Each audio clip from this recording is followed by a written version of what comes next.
नमस्कार।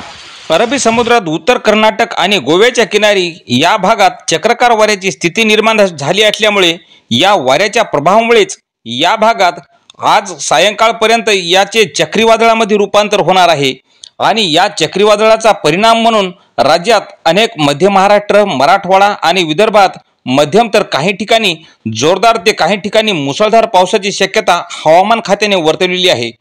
तर प्रामुख्याने यामधील मुंबई, ठाणे, पालघर, धुळे, नंदुरबार, जळगाव, नाशिक, अहिल्यानगर, सातारा, सोलापूर, छत्रपती संभाजीनगर, जालना, बीड आणि लातूर या जिल्ह्यात मध्यम तर काही ठिकाणी जोरदार पावसाची शक्यता हवामान खात्याने वर्तवली आहे।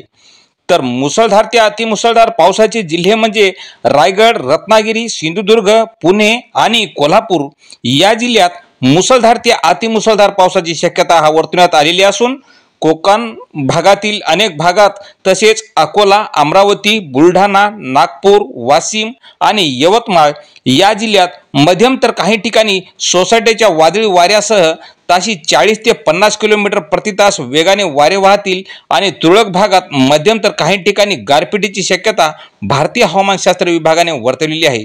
तर शेतकरी मित्रांनो, अशीच हवामानाची प्रत्येक अपडेट पाहण्यासाठी आपल्या चॅनलला सबस्क्राइब करा।